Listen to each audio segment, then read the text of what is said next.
Welcome to the Samson Strength Coach Collective. On today's episode, we have head strength and conditioning coach for Hawaii football, Ryan Ishihara. I thought this was a fantastic conversation to be able to speak about one, the challenges of living somewhere that is going to be almost guaranteed a 5 hour flight to anywhere else you're going for your team and how to address those things. But then we also just talk about his career, changing from an AT to a strength and conditioning coach, which is a pretty rare step, but you don't hear that very frequently. Maybe somebody who's an AT student switching to strength and conditioning, but he was an AT for 5 years before moving over to strength and conditioning. So obviously a unique perspective there. And then just getting to know him as well too. He was an awesome dude. It was, again, the best part about this podcast is I get to meet all these fantastic coaches. I get to hear them in person. So I hope for you as the listener, the best part of this podcast is the fact that you can hear all these conversations and semi meet all these coaches. And I guarantee if you were to go up to them and say, "Hey, I heard you on the Samson Strength Coach Collective podcast," they'd love to talk to you more about it or answer any questions that you have. So, as always, thank you for listening, and I hope you enjoy.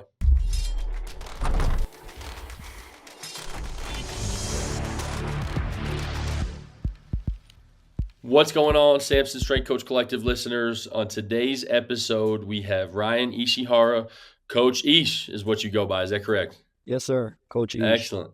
Well, man, I'm really excited to have you on the podcast and speak with you. Samson obviously was out just a couple weeks ago and got to see you and meet you in person. And they said immediately we had to get you on the podcast. So I'm very excited to have you on.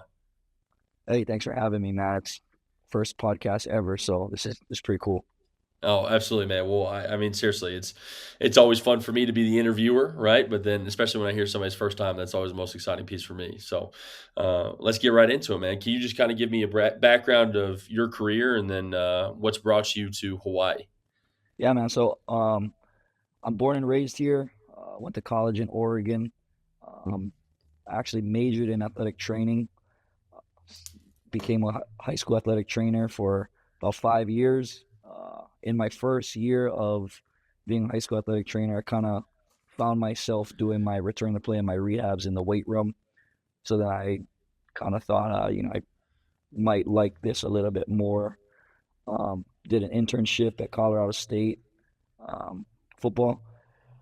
Joey Garaccio was there. Ryan Davis was there. He was the head at the time. So interned under them.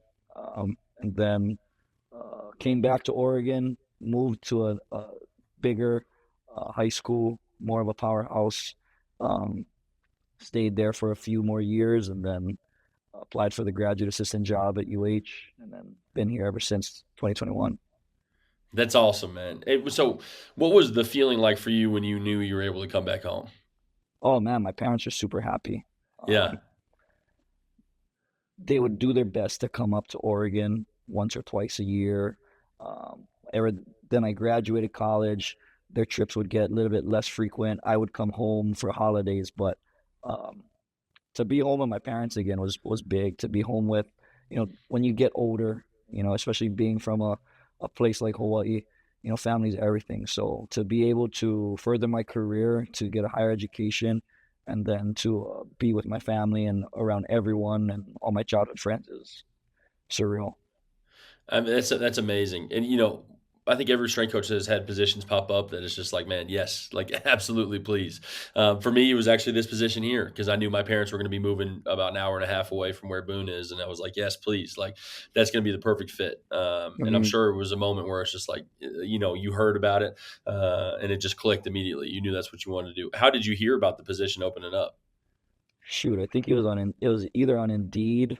Yeah, it was probably Indeed. I didn't have Strength Coach Job Network or the Samson Network on my Instagram at the time, but I think it was Indeed, and I was like, holy smokes, yeah, this is a no-brainer. We have to apply. That's awesome, man.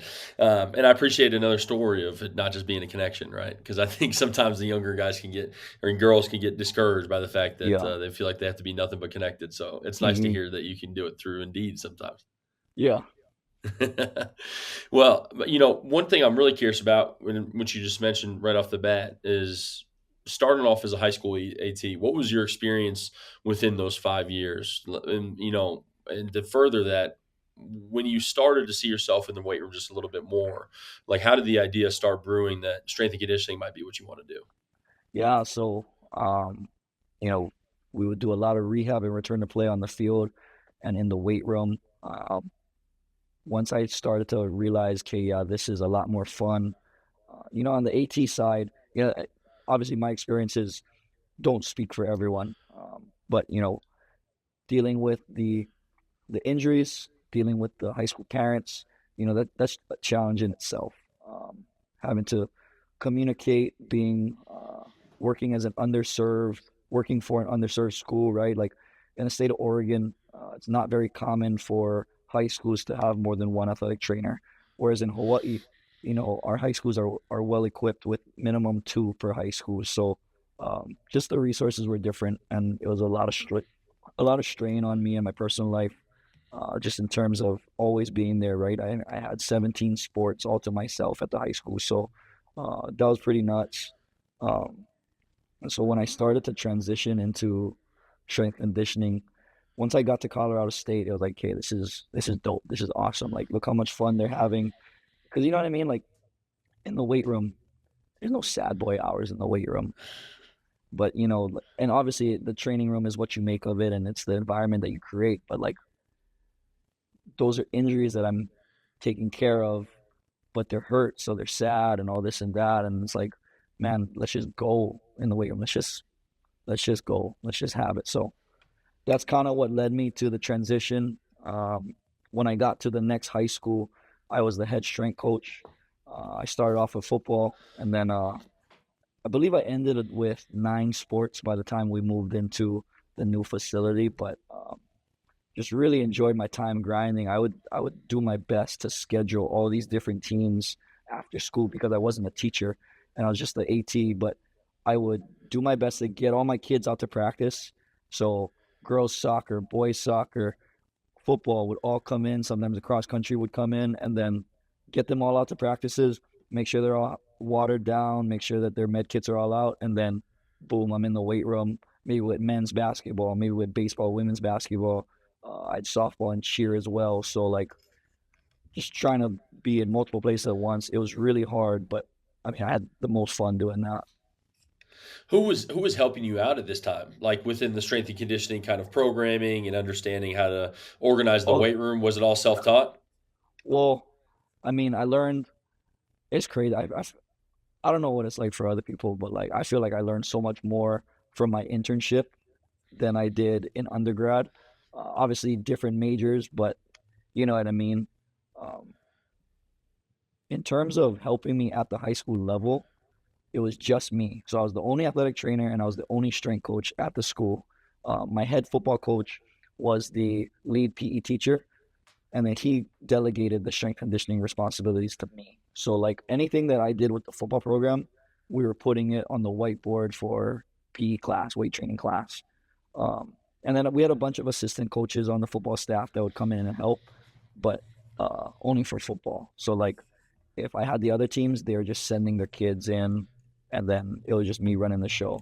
Unfortunately, one of the community members, Tiffany, she was a local coach. Um, she would come in and help me with cheerleading. So when cheer would come, we'd go over the program. I'd stay for a couple minutes, then I'd have to go out to football practice. But she would help me run cheer session. I mean, it's just crazy sometimes how you hear about these positions that come out, right? And then how, especially how it can affect your personal life. I mean, like you said, like it can be very draining, just constantly being there. Did you have to be there for all home games as well and everything too? Oh, absolutely, man. It was Yeah. tough. So like I traveled everywhere football. So we would drive or we'd be at home, whatever. And then every single home game, right? So like JV, freshman, varsity, JV2 for basketball. So yeah, every sport, every home game, I'm somewhere. But then sometimes we double stack it based on venue space and what we had and what season. So that was challenging too. How did you even have a personal life at that point? Oh no, man. I remember Yeah. I remember money was a little tight uh during that period. So like I remember because I was working so much and strength and conditioning wasn't for money. It was just the side hustle, just to gain experience. I remember there was like I think it was January, and I told all my friends, "No, I'm not going out. We're not. I'm not. Y'all go out to dinner. Y'all go out for drinks. I'm not going. I gotta save money." So that was tough, but like it was pretty necessary for me to collect some time for myself. But I would imagine now, if you had to look back on that, you'd say it was all worth it. Oh, absolutely. I mean, yeah, I wouldn't change a thing. Yeah. Wouldn't change a thing. I think that's the tough part, right? Is like some we'll talk with the athletes maybe will ask a lot about it, or maybe interns I have currently, they're like, "What was your internship experience like?" And I was like, "Well, Hmm. it wasn't a ton of fun. Like we had Yeah, fun days, but like it wasn't like every day was the most fun I was ever having." yeah, But like at the end of the day, like I'm incredibly happy with where I'm at. And I'm incredibly happy with my life. Like all those things were worth it. And I think, every strength coach can identify with this. There's always a positive side to the struggle of things. And just, absolutely. just understanding that you could go through something that sucks, but at the end of the day, Hmm. you get to, be the head strength coach at the University of Hawaii for football. I Yeah, mean, that's awesome. That's a great deal. yeah, yeah. I remember when we were interns at Colorado State, we, I don't think we did anything wrong. Our head strength coach wasn't very happy with us, and he made us bucket 8. And so poor Will was the GA at the time. He was like, "All right, guys, you got to do it. Give me your max, your 1 rep max. And I'm gonna give you percentages, and we're gonna have the bucket 8." And we're just like, "No." When we first came in, there was an intern, Steve. He had stayed there from a previous internship, so he was telling us, "Yeah, bucket 8s. You got 4 sets of back squat. That's to fill up the bucket, and then you got 4 sets of 8 front squat to empty the bucket." And Oh, it was minimal rest based on a percentage, and that was the first time I did anything like that. And wow, I I will never do that again. I've always threatened punishment to bucket 8 someone, but I've never done it yet. well, when you know how bad it can be, you don't Yeah, end up doling it out a lot of the time, right? yeah. I'll never forget. I was a GA with Tennessee football for a brief time, Hmm. and I'll never forget. I think it was. I'm so bad about this, and the tough part is I'm supposed to get married on the Memorial Day or Labor Day. I think it's Memorial Day, right, which is in May, and so it was Memorial Day. We had two pro guys who were training, and our coach. I don't think I even upset him. I think he just felt some type of way that day. He called Hmm. me at like 11 p.m. the night before, and he's like, "Hey, I need you to come in and train with the pro guys." I was like, I don't even, okay, dude, like, what are you talking about? Yeah, And then he ends up saying, okay, I'm like, all right, that's fine. I have no problem with it. And he goes, okay, I'll see you at 4:30. Awesome. And so I get up, I'm there at 4:30 in the morning. Right. And that was the day that they were releasing, I think at the time it was the event, one of the newest Avengers, right? Like hmm, one of the biggest ones. And so I yeah, was so hyped for that day. I was like, look, we're going to knock this lift down. We'll be fine. hmm, And then we come in. And he goes, okay. He goes 315 on the bar for back squat, and he goes, everybody's got 5x5. And I was like, all right, man. Like 5x5 is not that bad though. Like I'll be able to handle it if I had appropriate rest time. But it yeah, was three guys. It was one goes, the other goes, the next goes, and then we immediately go back to the top. And so, like again, at that time, I could probably do that with 5 minutes rest. I'll hit every rep. It'd be tough, but like I'm yeah, talking on the third set, he grabs me by my chest and he's like standing up with me, and he's like, come on, Carter, you got to get some gumption, And I was like, dude, I'm dead right now.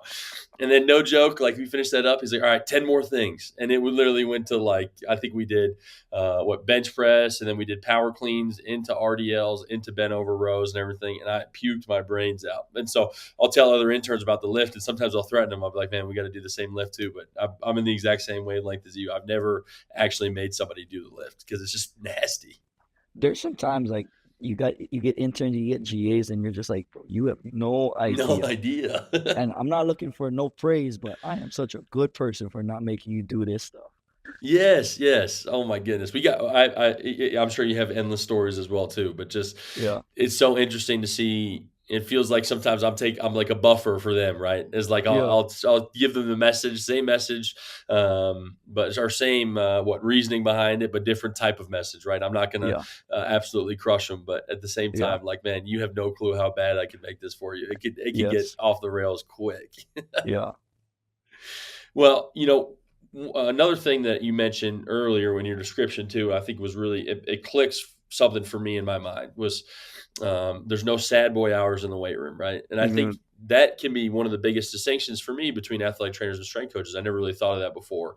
Of some people can be better at being empathetic, and if hmm, somebody's in a bad mood, it's easier to kind of listen to them and pick them up. And then for some people like myself, and I'm sure yourself, it's hard to hear people who are kind of in a self pity kind of state. How did you approach the training room at the time before becoming a strength coach? Did you try to spin it in a more positive way, or was it kind of a no pity party deal?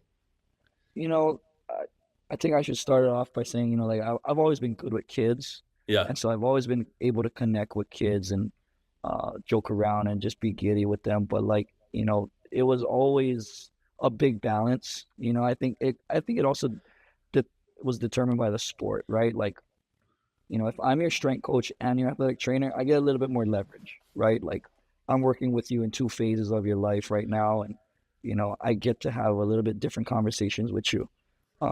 If it was, an athlete that I wasn't in the weight room with their team, it was definitely a lot more of I guess, a softer approach. Um, but I do think that all my kids, when I was an athletic trainer, I think they all understood where I was coming from. Um, Plus, two, when you're working with kids and you got to deal with their parents, right? Like, I can't have them go and calling mom like, "Hey, Coach Ish is not being nice to me in the training room." So, it was definitely a bit of a softer approach, and I'm sure there's athletic trainers out there that um, I think they all do a great job, but I just wasn't for me at the time. Well, exactly it, right? And that's where, sometimes I've heard of strength coaches switching to athletic trainers before too, right? It's all Yeah, based around what will make you happy on a daily basis, right? yeah, And I think with the weight room, there's a certain connotation of like you have to check your stuff at the door, right? hmm, Like you may be injured right now, but at the end of the day, if it's a lower body injury, we're still getting upper body in. We're going to figure this yeah. out. And so I think it's just more enjoyable for some people, and I certainly feel the same way. What was that day like when you really just finally made the decision, like, I'm going to transition from being an AT to a strength coach? Was there like one specific instance that happened, or it just kind of was the final straw? I don't think there was a final straw. It wasn't like, man, I hate this. It was just like, man, I think I could do so much more. Mm, Like, I mean, I think athletic trainers serve their role so well, right? Like they're the first on, they're in the most contact with these athletes. They're the point of contact for the sports medicine team. And so like, I really enjoyed being a part of that entire process. Like, for me as a former athlete, that was how I competed. It was how fast can I, as an athletic trainer, how fast can I get you back? And mm, I told so many kids, is like, this is my game day. Is how fast can I get you back to playing and being safe and making sure that you stay healthy. Um, but the day that so there wasn't really a cutoff date for me. It was just, okay, this is coming. This is my next step. But I know for a fact, when my first stepped on campus at UH, my first day here, I know in my heart I was like, this is right. This was the right move. Obviously thankful and appreciative of all my past experiences and my old decisions that led me to this part of my life. But this is what I was supposed to do. This is what I'm mm. supposed to do right now. So, but going back to the empathy part, bro, empathy is hard, man. Like Yeah. I've really struggled with empathy, and I think I've developed from. I mean, I'm still a young coach, but I think empathy has really developed within me, and it's gotten better. But I remember, when I first got here, I was working with women's swimming, and obviously working with girls soccer, softball, cheerleading at the high school level, like, and working with all my female sports at the high school level.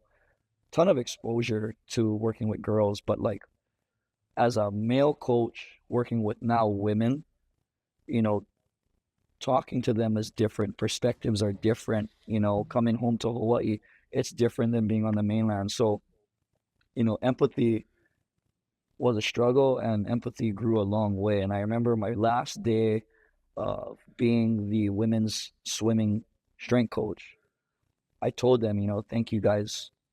You guys taught me more than I think I could have ever taught you in these last 2 years. You guys taught me how to talk to women, how I want my kid to talk to women, how if I ever have a daughter, how I want someone to talk to them and address them and respect them. So, man, empathy is huge. So the coaches that practice empathy and have it, you guys are ahead of so many people, regardless of programming status, your name.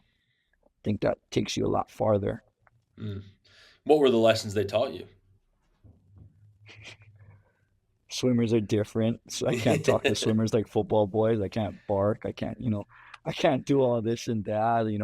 The music they like is different. Their sport is different. I gotta respect their shoulders, uh, stuff like that.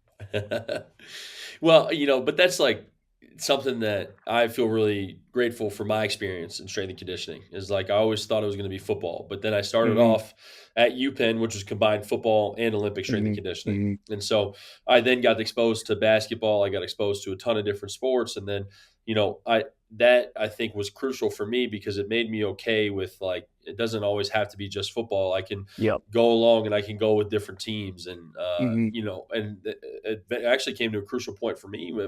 I say I was a GA for a brief time because a position opened up on the Olympic side, and that was a Hmm. big decision for me. Was like, you know what, I've got no problem with going over and working on the Olympic side.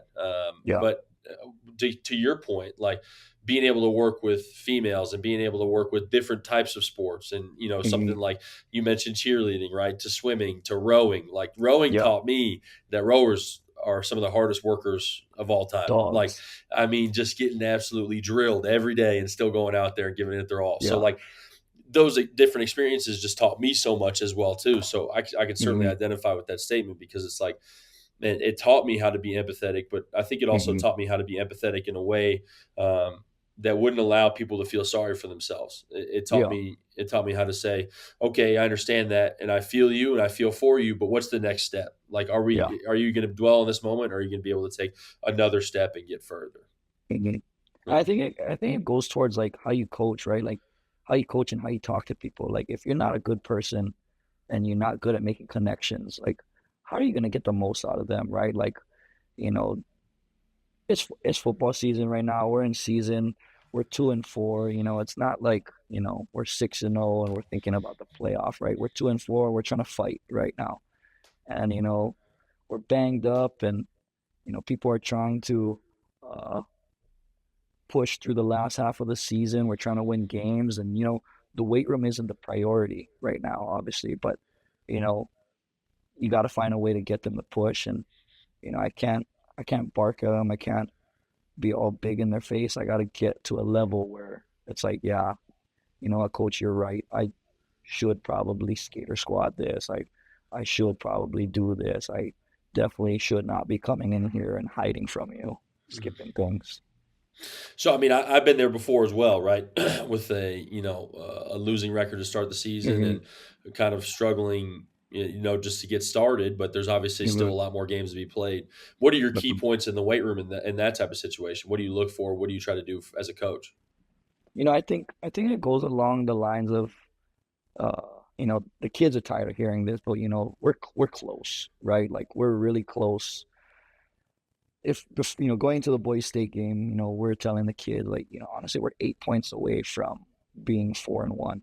So um, us being that close and us looking at the films, thinking like, we dominated on this part of the field, of this phase of the game. You know, what I tell the kids is we're so close out there. We're doing good things in here.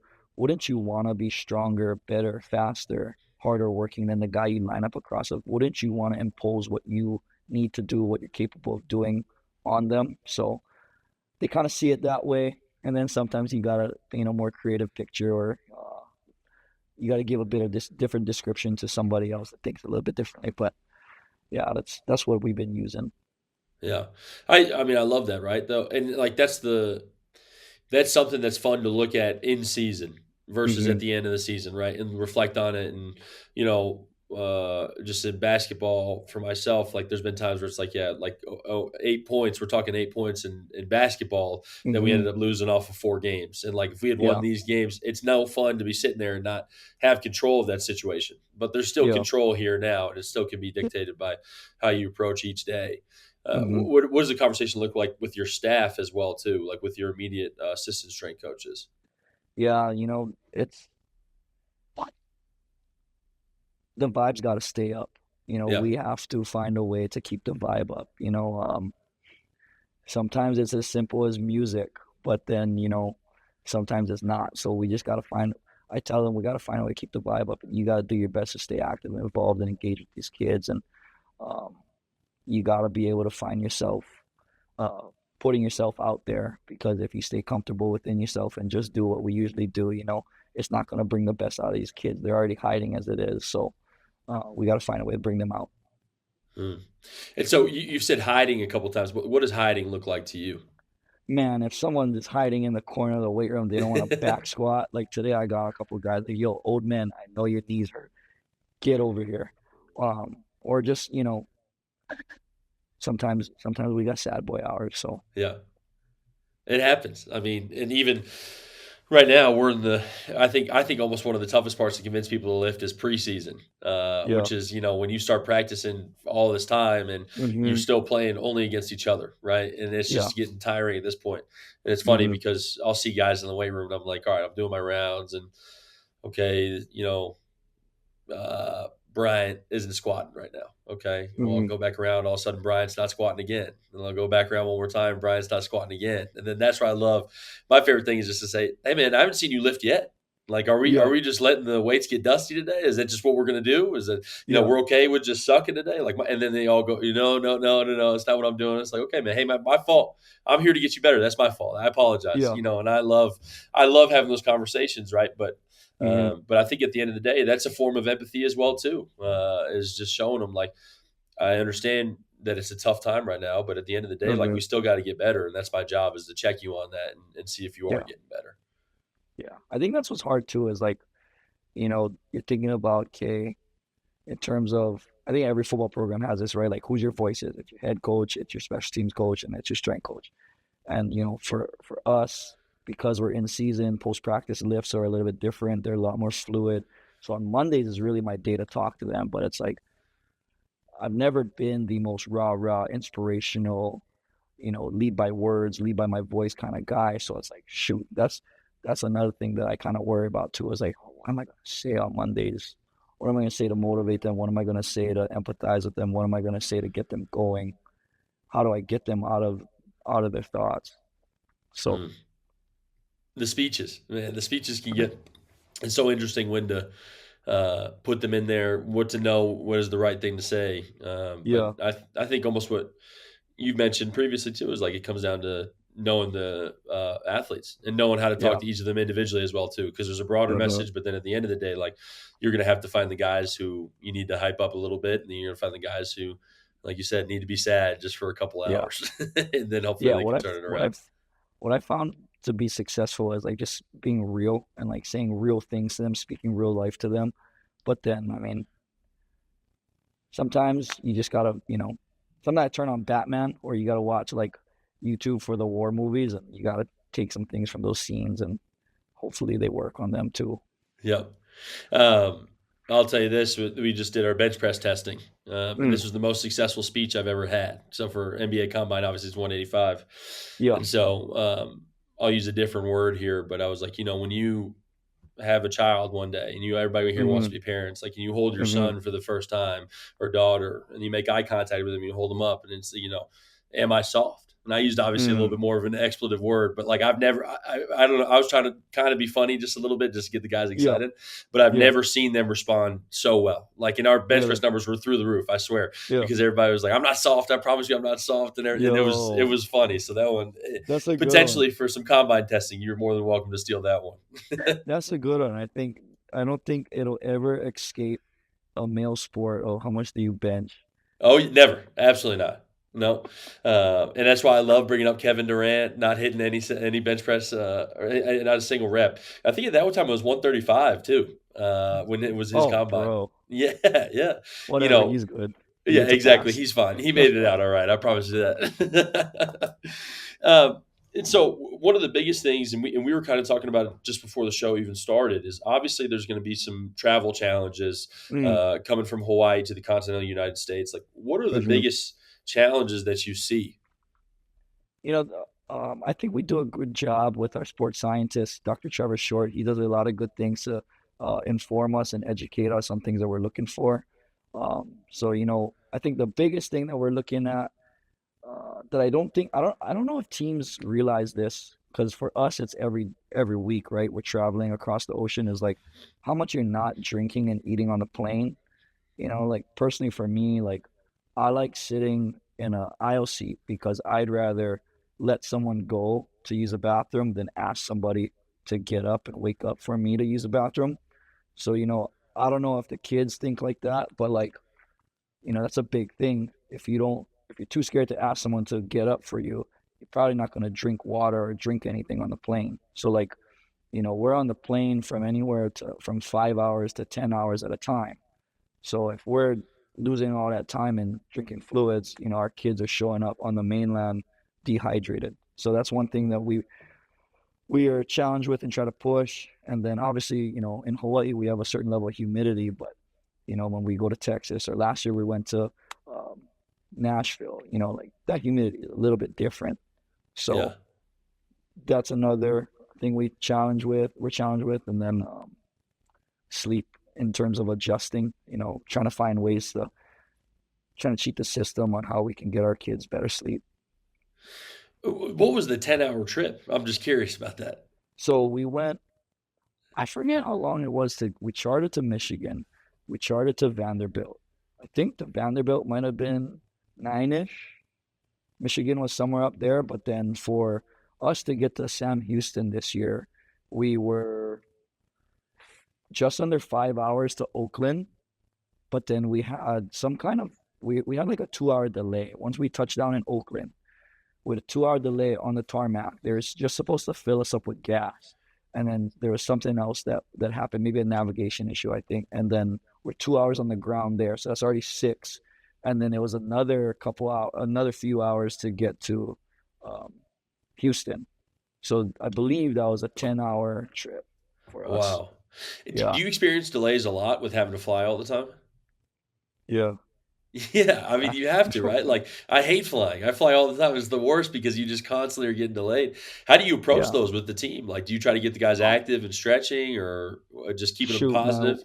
When we went to Houston, we chartered the flight, so we're pulling kids into the aisle, pulling kids into the place where the flight attendants are at, getting all the things ready, and we're stretching. The flight attendants are giving us room. They're helping us, so we're trying to keep their blood flowing. We try to get them up and walking, and then when we got to Oakland, uh, we were told, oh yeah, we can go out, we can exit the plane, but then we had to stay in the ramp. So that was just a small little walkway. So trying to get kids moving, just trying to keep kids informed of what's going on. And if we need to tell them, just go back to sleep or go watch a movie, it's fine. So, Yeah. Wow. I mean, but it's again, it's like that's why I love driving everywhere. I have no problem driving 12 hours, even if I could fly in 3 or whatever it would be. yeah. Just because there's so much more control of that Hmm. situation. I think Hmm. myself as a control freak, that would send me into a spiral if we were getting delayed Yeah. all the time just from flying. I mean, but it's obviously it's a reality of working in Hawaii and then having to go travel all the time. What about the time zone changes? Is that something your team is used to at this point, or is it still a pretty significant factor? Yeah. I think we're pretty used to it, right? Like, when you're recruited to come here, you know what you're expecting in terms of the travel. So I think they're pretty used to it for the most part, and we do a good job of trying to get their bed check and their bedtimes on time. We send out automated texts through Teamworks trying to, hey, turn your lights off, turn your TV off, um, close the shades, make sure you have nothing coming in. Your AC is already set at 60 degrees for an optimal room. So get to bed. And then we try to check what time it is and then to what time we would be back home. But, budget is tough and all this and that. The past 2 seasons, we've traveled a little bit earlier to try to get onto the mainland time. This year, because we're chartering primarily every game, we're trying to get there a little bit later as we can. So, we'll leave on Thursday, like we leave tomorrow, and then we'll just try to shut them down as soon as they can to get a cut to stay on our time. Yeah. One thing I appreciate about that too is actually the teamwork messages. I haven't really heard of many other teams doing that, and the ones that I do, I know I've heard other strength coaches kind of criticize it and be like, "Well, those guys are just gonna not look at the notification. I care about it anyway." But that's why I love to bring up like advertising, right? Like you see Mm-hmm. 3 commercials for Wendy's. you're going to Hmm. probably end up at Wendy's without even thinking about it, right? And so Yeah, you get a million texts over and over again. I'm sure it's not a million, but saying that, hey, now's the time to go to bed, ever shut everything off, and do your checklist. That's going to subconsciously at some point get guys to buy into that process. yeah. There's a ton of guys that do check their teamworks, and there's a ton of guys that do not check their teamwork. But you can check, you can look on the app, and it'll say who's read it and who hasn't opened it. Yeah. And boys are boys, kids are kids, so they'll get it. But it's just frustrating because, like, bro, you are on your phone 24/7. Yes. Yes. We did a screen time exercise with our guys and checked everybody's screen Oh, time. Is oh that's a man, good idea. we did not need to see the results of that. Well, it was good to know, right? Yeah. And what's funny is actually all the freshmen are more on TikTok the most. Like, Oh, and that's like the number one time do you waster. do you have TikTok? I do have TikTok, yeah. I don't have TikTok. I tell all my friends, hey, I'm a better person than you. I don't have TikTok. You got TikTok. You're getting trained now. So here's the deal. I started posting videos on TikTok, Yeah. and I gained a decent following on it, right? And Mm. so like, I haven't been consistent in my videos in the past, but like how I justify it to myself because this is a form of weakness within myself is I'm like, man, I'm just staying up with the trend so I can make more videos, and I end up just Yeah. watching TikTok for 3 hours. Like my fiance makes fun of me because I call it research, and she's like, "Oh, are you Uh, researching?" I'm like, "Yeah, yeah, yeah." It's like all of a sudden it's like worst five fantasy football players of this past week. So is TikTok the same as Facebook Reels? Is that like just they're videos almost the playing? exact same thing. Yeah, almost Oh, the I exact get same stuck thing. on Facebook Reels, man. Oh yeah, There's like yeah. there's like Facebook Reels of cooking. There's Facebook Reels of people DIY building their own pool. There's Facebook Reels of I don't know why Louisiana crawfish. Like, Oh yeah. man, I get lost in Facebook Reels. I get locked in. I mean, I'll go down an absolutely insane rabbit hole. Yeah. They have ones on like the North Sea, and it's just like Mm. crazy storms in the North Sea. And I, for some reason, I've seen every single one of them. Yeah. But it's all designed to keep your attention. That's exactly how it does it. Is that short attention span. But on their podcast last week, actually, it was just me, and I talked about self determination theory, which is kind of a Mm. motivational technique that we use. And I only bring it up just because I'm curious. It was directly related to how you get people to buy into habits and how you get people to understand that the things like Mhm. sleep are beneficial for you, and all these things make a difference. Like, what is your main process with that? How do you get your guys to understand that this actually has value to it? No, I think it all goes back to performance. I, you know, when you play for the University of Hawaii, it's a lot different, and you can say that anywhere you go, but it's a lot different for us because we're the only school.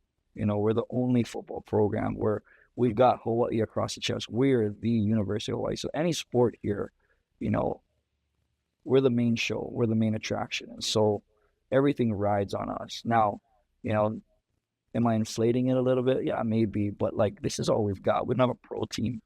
And so I think our buy-in and our determination and our motivation for the kids, like, yo, this, Coach Chang says it all the time, the weight of our state of Hawaii is heavy and we have to be able to hold it on our backs. So everything that you do is a direct reflection of not only the University of Hawaii, but our state is on it. So um, I think that's a heavy one that we lean on. I mean, for me, that's kind of my motivation behind working here is, being able to represent and make sure that these kids live up to the hype that they deserve to, and that we, as residents of the state, need them to. Um, Other determining factors for them, shoot, I don't know. I mean, it's so different now, right? Like you could throw in NIL there. I don't think that'd be appropriate or our place to do it. Like, yo, you could get so much money from this sponsorship if you perform this way, or you do all these things that will make you perform this way. But I think just making sure that educating them is the biggest determining factor for us. Is like, yo, if you know more, you'll buy into it and do more for yourself. It's ultimately going to help you out. Mm. Well, you just proved a point for me, and I appreciate you doing that because you're not even aware of it, right? But at the end of the day, like there were three basic psychological needs, and one is relatedness, which is feeling like you're a part of a group, and you guys Mm-hmm. focusing on Hawaii all the time is Mm-hmm. exactly how you do that, right? Is you show them there's Mhm. something bigger and you are a part of that something bigger. And it's everybody Mhm. has to do their part within it. And then competency, which is feeling like you're good at what you're doing or you know what you're doing, and the education base behind it as well. So I appreciate that. I'm sorry I used you to prove a point on this, but Yo, you I just was made me feel so smart. It's all good. good, good, good. But I mean, but seriously, at the end of the day, like the reason I bring it up is because good coaches do this stuff already, but there's now a theoretical framework for it. So Mm. I appreciate hearing that. What is the composition of your team? Is it mostly people from Hawaii, or is it mostly people from the continental United States? Uh, I would say I think we're probably around 40 to 45% in terms of Polynesia. Hmm. Some type of Native Hawaiian, Samoan, Tongan ancestry. We've got a bunch. And then, we've got the rest of the guys are from the mainland. We've got a couple guys from Australia. We've got a guy from Canada. So we're pretty spread out. Um, and, in terms of the guys that are from the mainland, it's not like we're just surfing the West Coast. We've got guys from Texas. We've got guys from Louisiana. We've got guys from Detroit. We've got a guy from Alabama. So, we've got guys from all over the map. I'm sure this is a big selling point, and I think of it now because of Boone is in the mountains, and everybody likes the beauty of the mountains, right? Hmm. But I'm sure a big selling point is just getting guys to Hawaii and to your state, and just being able to see it and understand, like you could be living in this every day. Yeah, I don't know if Nick Senecal has ever been to Hawaii before he came to us, but if I was from Canada, I don't think I could imagine living in Hawaii. Uh, Yeah.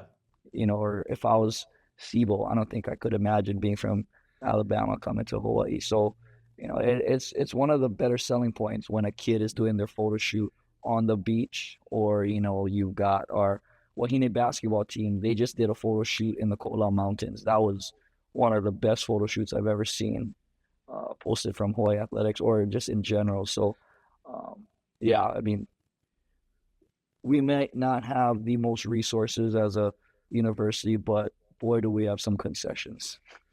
Yeah. And the concessions are what get me. I'll promise you that. If you guys recruited me, I'm sure I would have ended up coming out there. So, Yeah. but you spoke about, having kind of the weight of the entire state on your programming. Mm. What do game days look like there? It's a little different now. Back when I was growing up, watching Coach Chang and Coach CB guys play, watching Colt Brennan, Devon Best, all those guys play, it was rocking. Aloha Stadium, 50,000, and you fill that bad boy up. Now, we're playing in a 15,000 seat seater. Um, you know, TV is different now, right? Yeah. Like I talked about, this is the main attraction. And, back when Cole Brennan was on his 12-0 run, everybody's fighting for tickets. Now you've got all these TV deals, you got this and that, you got people wanting to go to the bars. We don't currently have tailgating on campus. Aloha Stadium did. They're about to bring back some type of tailgating opportunity for the fans. So it's a little bit of a different game day experience. Um, and I will say, everyone that is diehard UH fans are a little bit older. So it's not the rowdy fan that's stacking up beer cups like on the XFL when you're watching, or the UFL now when you're watching it. So, um, but when we're hot, this place is rocking. So it's a good Yeah. atmosphere. That's awesome. And I can again identify with it just because Boone is a little bit isolated in itself, right? Hmm. And App State is the main attraction. That's what everybody comes for, and it's for football Hmm. specifically. And basketball was bad here for a long time, Hmm. but I'm sure it's been the same for you. And I'd love you to tell me this if it's the case. But like getting to talk with people who have lived here their whole lives and understanding how much it means to them to see this team be successful. Yeah. Sometimes I think it's easy to kind of dumb it down a little bit and be like, well, we're just playing a game, right? Hmm. But at a deeper level, there's some people who come up to me and they just said, like this season got me through a really hard time, right? Watching your guys play because they were fun to watch play and it was exciting Hmm. and winning was, fun. At the end of the day, everybody Hmm. knows winning is fun, but like people who have lived there their entire lives are truly appreciating it. And you are from Hawaii yourself, right? So Hmm. I'm sure that's a unique experience for you. Yeah. We want everyone. We want everyone here. We want as many people to come to our games as possible. We want them to feel the atmosphere. We want them to be a part of the game, and we want them to contribute towards the game. It's a lot different playing in a quiet stadium versus a loud roaring stadium. So, I think if there's one thing that I can tell the fans through this podcast, like, you'll lose yourself and be loud. You know what I mean? Yeah. Like, I remember when I was growing up, we were watching Cole Brennan. My dad would scream and shout, and like me and my mom are sitting down, and we're just like, "What are you doing? Why are you doing that?" But it's like now that I'm older, like, I get it. Like, you'll give these guys your support. Yeah. They Well, need it it. makes a You're difference, you're a man. It difference really maker. does. Yeah. I mean, it's just crazy. Like we were undefeated at home last year, and it's like versus 2 years ago when I first came here, there were some games we had like 1,000 people in the stands, and those games Hmm. sucked. And I think there were Yeah. some times where the crowd certainly turned the momentum around, and it Hmm. does make a difference. So I think that's a great message for sure. I think another thing too is for the kids. It's like these kids come here, obviously looking at a Loa Stadium, they look at all these other schools that they visit, and they dream of playing in front of these big crowds, these sellout crowds that are loud and boisterous and full in support of them. And it's like if you are able financially, if you are able on the schedule, come to the game. Yeah. Like, it's not just for the sake of our athletes or the vibe of our athletes or the quality of their play. It's like, you'll take your kid out, let them enjoy, give them that experience, because you know what, like, just as much as you're paying for the experience for yourself and your kid, like, we're playing for the experience to play in front of you too. So Oh yeah. I hope fans can see it both ways. Like, it's not just for them to come. We're not just trying to take their money for admission. We're trying to give them a show, Oh and it yeah. works both ways. Well, I swear, I invited my parents up for a game my first year here, and they're like, that was fun. And then I Hmm. invited them up when we had Auburn come up here, and we ended Hmm. up, because I swear, because of the crowd, we beat them too. And my parents were like, that was one of the most amazing sporting events we've ever been to. Like the crowd makes the difference 100% of the time. Absolutely. It could be Yeah. one of the best games ever, but the crowd is really what makes it over the top. Hmm. Hmm. I Well, think that's what's good about our schedule too. Is like we go to some places that, like, our people want to go to, right? Like San yeah. Diego State, we had a good crowd. Texas, we had a good crowd. Every time we go to Vegas, we have a big crowd. So, I mean, I think there are people claiming last year when we went to UNLV that we had a bigger crowd than UNLV because everybody from Hawaii loves going to Vegas. So I'll tell you that one also helps us. the one thing that's guaranteed in life is that if you travel to Vegas, your fans will travel too. That's the Oh, easiest absolutely. trip. Absolutely. My parents Well, just came back from Vegas this week, and the next day I was like, Mom, I bet you're kind of feeling the post travel woes, but I bet you wish you had another day. So, yeah. oh So, yeah. yeah, if any event is booked in Vegas, yeah, automatic. Oh, 1,000%. We ended up going to Phoenix, and I thought it was going to be like, oh, this would be a great travel. Then everybody said, Hmm. kept saying, no, if you were in Vegas, though, I'd go out there. Oh, yeah. Yeah. Well, Ryan, man, this has been, I mean, really fun for me just to get to know you better, but then to hear about your program and, I mean, exactly what makes Hawaii so special. So thank you, man. I really appreciate you coming on. Yeah, thanks for having me. This was a blast. Thank you. Good to get to Absolutely. know you, man. Good to network with you. Oh, absolutely. That's the best part about the podcast. That's the Yeah, that everybody always asks me. I always say I get to meet a ton of great coaches. That makes it yeah. way more fun for me. If do you have social media? Can anybody follow you on Instagram or? Oh, yeah. I got Instagram at 29 underscore ish. Okay, Uh, Twitter, it's at Coach Ish underscore SC, I think. But yeah, go for it. awesome. If not, it's okay. Well, make sure to follow you if you're listening. So, well, thank you again, Ryan. I really appreciate you, man. Thank you. Have a good rest of your season, man. Or have a rest of your training going into the season. I hope you guys are healthy Thank you. and I you guys are appreciate good. that. And I hope that too. And I hope the same for you. I hope we can Thank you. Thank I you. hope you can see great success. Yes, sir. Thank you. I appreciate it.